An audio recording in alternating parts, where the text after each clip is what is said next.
Welcome into Duval Daily, presented by GenJag.com. I'm Jordan DeLuga. Thanks so much for being here Thursday, March 13th.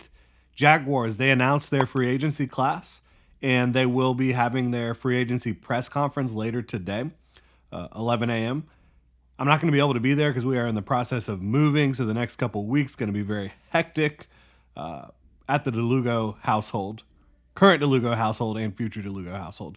Very excited for the move, but not going to be able to make it to that one today. I'm sure the rest of the local media will do a tremendous job, and I will be able to view that one and offer some feedback as well a little bit later on today. But right now, I wanted to talk about the question that I think a lot of Jaguars fans are asking themselves after free agency and after some of the releases from the week prior. Retirement of Mitch Morse, trade of Christian Kirk, and the releases, Evan Ingram, etc. Is this team better? Did the Jaguars get better to this point in the offseason? Well, I do think, A, their coaching and their brain trust is much better.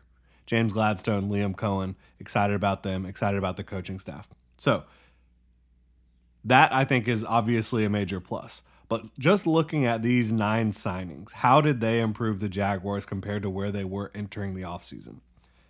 I think that is a fair question, an interesting question. And ultimately, I'll tell you, I do think the Jaguars got better. Did they make any splash signings? No, they really didn't. Patrick McCarry, the most expensive signing they had at $13.5 million per year.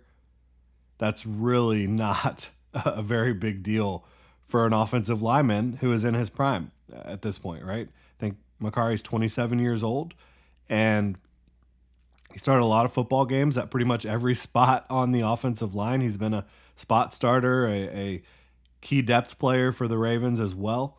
To me, he comes over and he's going to play right guard. Do I think he improves your right guard spot compared to what you had last year in Brandon Sheriff? That's tough because, Sheriff in his prime, all-pro, Pro Bowl caliber player. Brandon Sheriff was not in his prime. 33-year-old player. I still think Sheriff overall, from a consistency standpoint, was a borderline elite pass protector. Where I think he really struggled was in the run game, creating push. And I do think McCarry, when you look at the balance of his game, the ability to thrive in pass pro, which he does, he's very good in pass protection, but also do a really good job moving some people in the run game. I think that's going to be critical, and I think that's the biggest aspect of the upgrade that he brings. Again, pretty good pass protector, right? Like, this is not a slouch in pass protection by any stretch of the imagination. Again, at 27 years old, former undrafted free agent. But I think the run game is where he really gets probably this coaching staff excited, if I had to guess. Somebody who is just more stout at the point of attack at this point in his career, more physical than Brandon Sheriff has the ability to be after battling through so many injuries and, just playing so many football games. And playing through a lot of injuries in Jacksonville. You got to give Sheriff credit for that. He was labeled an injury-prone player prior to signing in Jacksonville, and he battled through it. He was a warrior for the Jaguars, and we talked about it. Again, I think McCarry, very good run blocker overall, and somebody who, for the most part, has been very clean in pass protection throughout his career, despite moving all around the formation. I think he's going to plug in at right guard for the Jaguars, and I think that, is he straight up an upgrade over Sheriff?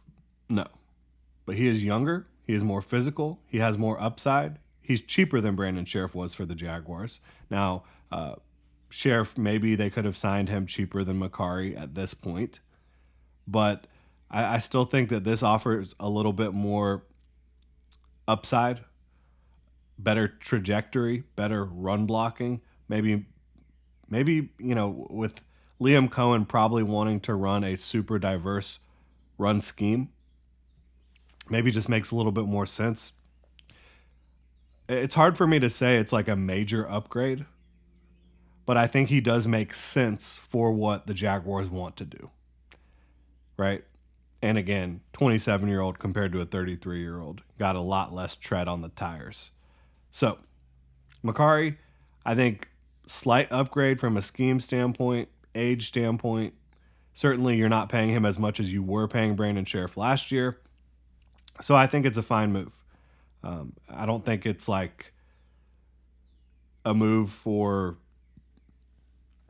a Pro Bowl caliber guard, but a quality starter, right? Who has had to earn everything he's gotten in the NFL. There's no question about that. Then you got Jordan Lewis, the second highest paid player for the Jaguars, from free agency.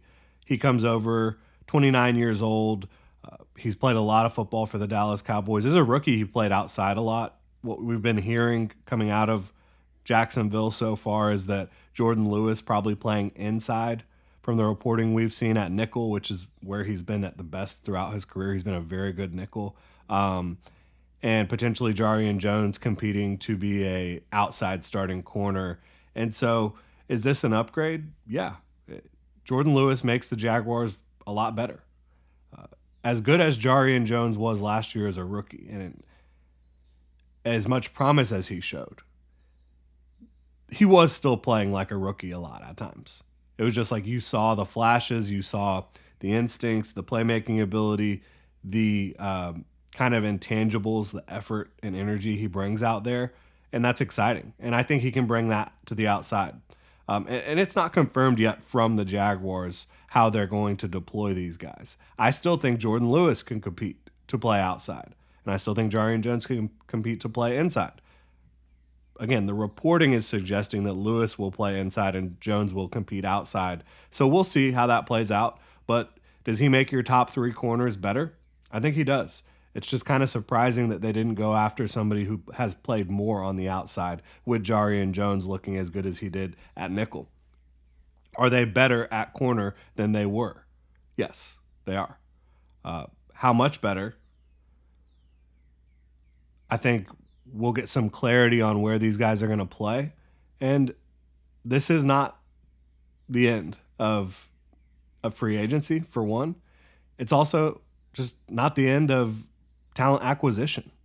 You've got the draft coming up, and I think this is going to be a team that wants to build through the draft. They've told you as much.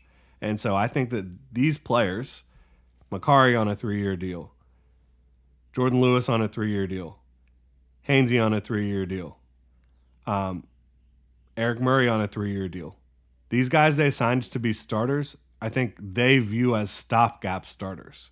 I don't think any of them is viewed to be a player that's going to probably have a second contract with the Jaguars or have a long-term future with the team. They want to build through the draft with the 21 draft picks they have over the next 2 years.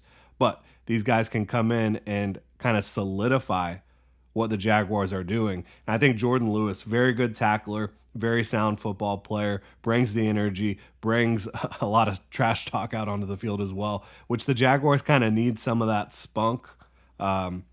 They've needed that for a while, I think, on the back end, and he's going to do it. And he's going to be where he's supposed to be when he's supposed to be there. And I think that's the same thing you can say about Eric Murray, who the Jaguars signed to a 3-year, $7.25 something million deal.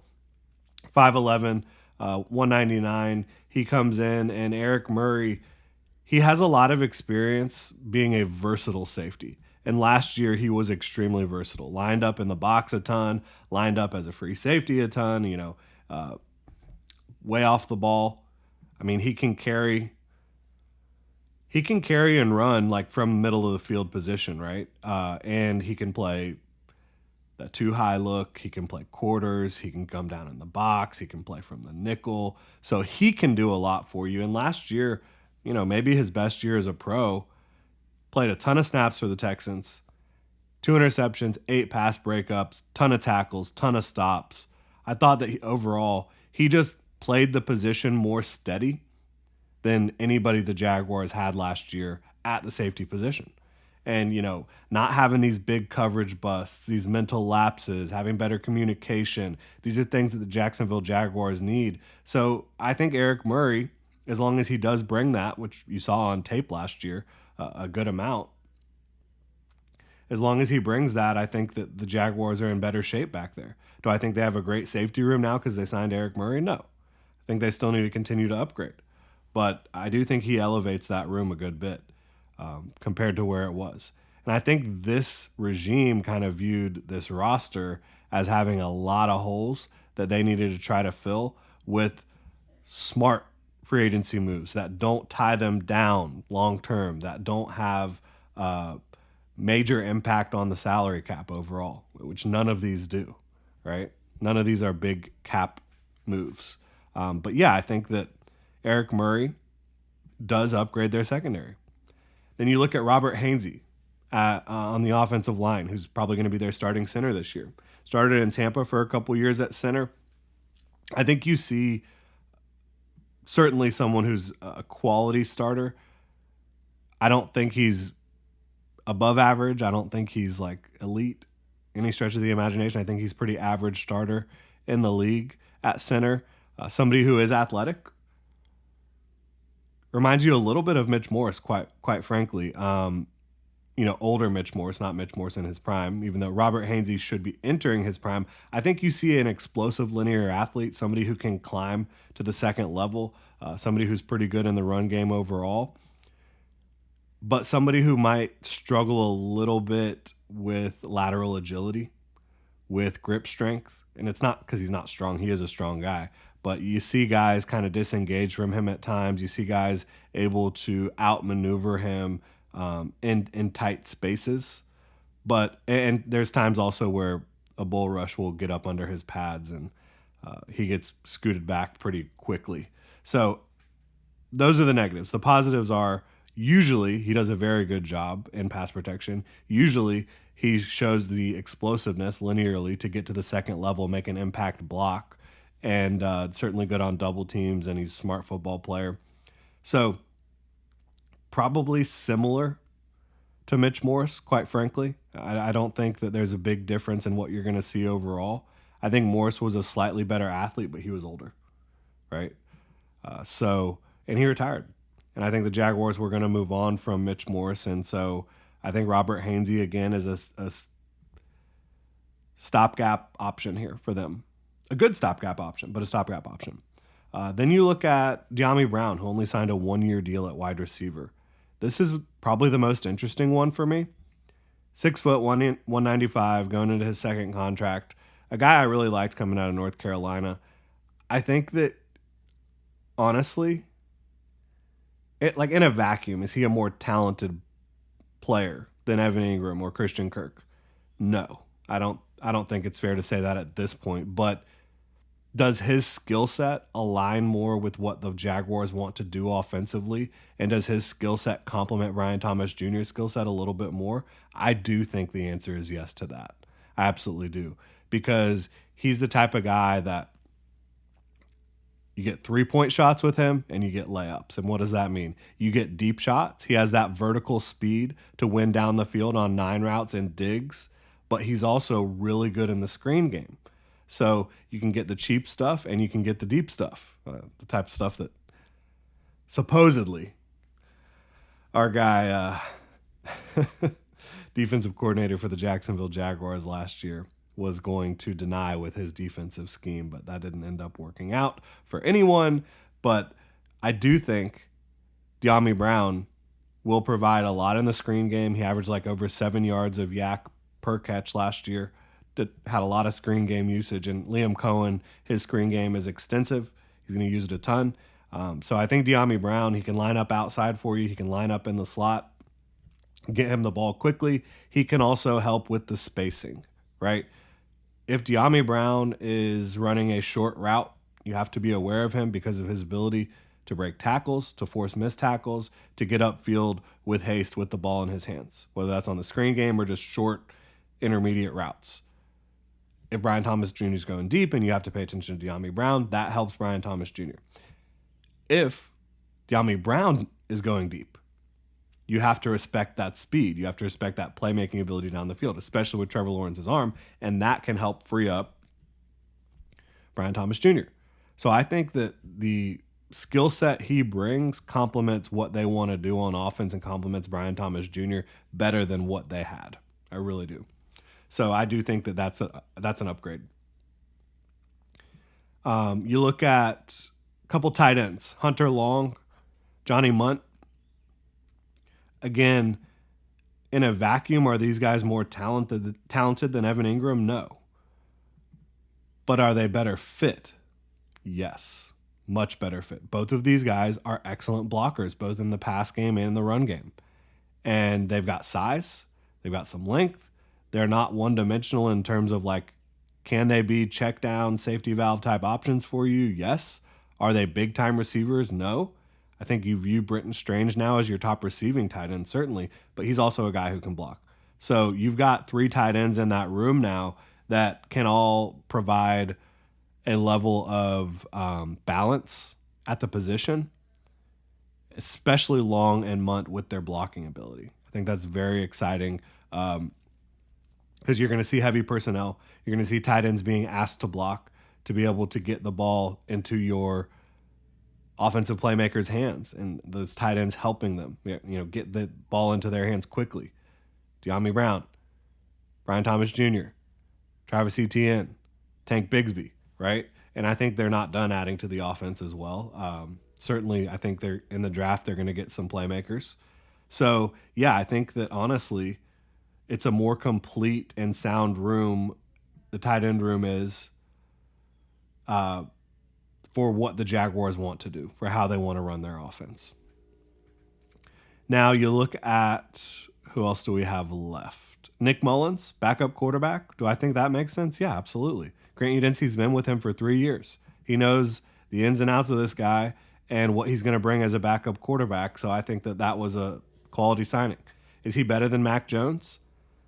Remains to be seen. But he's got experience. I think that he's got experience with what the Jaguars are going to try to do offensively. And you hope that you don't have to see the backup quarterback, quite frankly. So that's how that goes. And then you've also got Chuma Edoga, who comes over as a backup offensive tackle. Do I think he upgrades the situation at tackle? Yeah, I do. I mean, at the very least, he's competition for Javon Foster. I think Javon Foster was kind of just... When he was drafted in the 4th round last year, it was like, okay, well, you're going to make the team regardless of how good you are. Now he's going to have to fight for that. And they did have a different situation last year because you had Cam Robinson on the team still. But entering this season, you're going to have some competition for that swing tackle spot with Edoga, who has a lot of experience. I don't think he's a great player by any stretch of the imagination. Otherwise, somebody would be signing him to start. But somebody who definitely upgrades the competition on the back end of the roster at tackle. So did the Jaguars get better? Yes. I think they got a lot of guys who fit their scheme, fit what they want to do a lot better. Did they get more talented in a vacuum? No. But I think they got guys that are going to do what they need to do and guys that are a little bit more sound. Certainly on the back end and the secondary, sound mentally. And then guys that make sense for what they want to do offensively. Again, with De'Ami Brown complimenting Brian Thomas Jr., complimenting what Liam Cohen likes to do with his offense, the tight ends being able to get out there and block at a high level. I think that both Hainsey and Makari have the ability to be upgrades in the run game overall for the Jaguars compared to what you had at those 2 spots last year. And so, yeah, I think they got better. I don't think they got like impact players necessarily. I think De'Ami Brown could be an impact player. I think Makari at times can be that. I think Jordan Lewis can be that. But you got guys that are glue guys for this roster for the next few years, 2, 3, whatever it ends up being.